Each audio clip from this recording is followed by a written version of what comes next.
जब मानदाता को फल नहीं मिला तो मानदाता ने सोचा मैं तप करूं तो करूं क्या। देव ऋषि नारद का आगमन हुआ। देव ऋषि नारद ने कहा अगर तुम्हें तप करना और उसका फल चाहिए तो तुम काशी चले जाओ। मानधाता काशी गए, काशी में बैठकर तप करने लगे। केवल काशी में बैठकर उन्होंने तप करा तो कैसा करा, केवल एक बालू का शिवलिंग बना लेते थे और बालू का शिवलिंग बनाकर उसकी आराधना करते थे, उसकी पूजन करते थे। पूजन करते, गंगा का जल लाकर बालू के शिवलिंग पर डालते, उनको समर्पित करते। बस वो बालू के शिवलिंग की आराधना करते करते करते करते करते करते थोड़ा सा समय निकला। उनको नहीं मालूम कि एक शिवरात्रि निकल गई, दूसरी शिवरात्रि आई है। हर महीने शिवरात्रि आती है, प्रत्येक महीने शिवरात्रि पहुंचती है, प्रत्येक महीने आती है। मानधाता ने बालू का शिवलिंग बनाया, पूजन करना प्रारंभ करी, गंगा जी का जल ले जाकर चढ़ा देते। अब कोई तप नहीं, कोई साधना नहीं, कोई नेत्र बंद कर नहीं बैठे, कोई तप साधना में नहीं बैठे, कोई घोर तप करने के लिए नहीं बैठे, केवल शंकर का शिवलिंग बनाया, पूजन करी।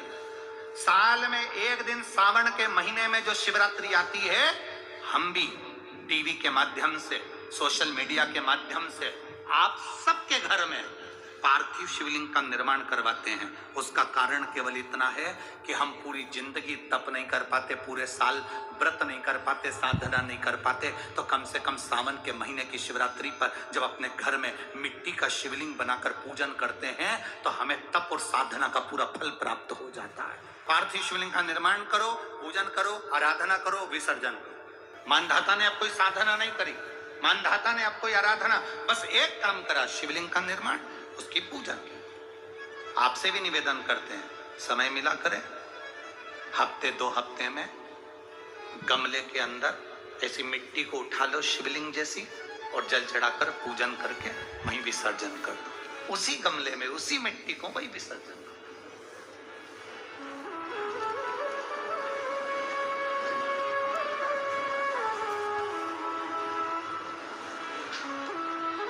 प्रयास करो, उसका फल मिलता है। शंकर भगवान प्रकट हो गए, कहा क्या चाहिए तुमको, मांगो। अब मानधाता ने मांगा कुछ नहीं। मानधाता ने कहा कि पहले तो मैंने जब तप करा, साधना करी, आराधना करी, तब तो मुझे आपका दर्शन नहीं हुआ, और अब आप मेरे सामने आ गए तो मैं मांगू, ये श्रेष्ठता कहाँ है? अब मैं मांगू, ये श्रेष्ठता कहाँ है? मुझे मांगना नहीं है। कुछ तो मांगो। नहीं, मानधाता ने कहा बस इतनी कृपा करना, प्राण छूटने का जब समय आए तो मेरा शिव सामने हो और मेरा ये आत्मा, मेरी जब मृत्यु हो तो ये आत्मा शिव में और कैलाश में विलीन हो जाए, बस ऐसी कृपा करनी, और कुछ भी नहीं, और कुछ नहीं चाहिए। बस यही होना चाहिए। उसका जो फल है वो जीवन का एक आनंद सुख देने वाला हो। हमने कथा में कहा था शुरू में, माता क्या होती है? निर्माता। आप माता हो, आप निर्माता हो।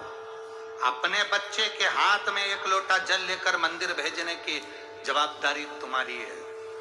अपने बच्चों के मुख से श्री शिवाय नमस्तुभ्यम निकलवाने की जवाबदारी तुम्हारी है। एक कंकर में शंकर समाहित होता है।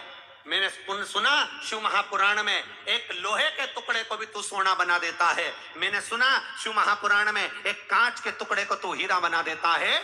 मैंने सुना शिव महापुराण में कि 12 शिवरात्रि का जो वर्णन है करा, 12 शिवरात्रि का जो स्मरण करा, 5 बेलपत्र का जो वर्णन किया, वो बेलपत्र का मैं भी उसको चढ़ाना प्रारंभ करूं।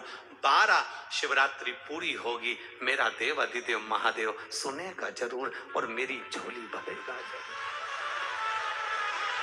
अब इसमें एक नियम भारी है, वो नियम का स्मरण करना कि नियम कैसा चाहिए। आप कर्जे में हो गए, परेशान हो गए, टेंशन में आ गए, जिंदगी बेकार सी लग रही है, निवेदन है मेहनत करना। जो काम को कर रहे हो, जो दुकान लगा रहे हो, जो कार्य कर रहे हो, ठेला चला रहे हो, ऑटो चला रहे हो, चलाते रहो, पर उसके साथ में बाबा पर भरोसा रखो। इसमें एक नियम भारी है। कौन सा नियम?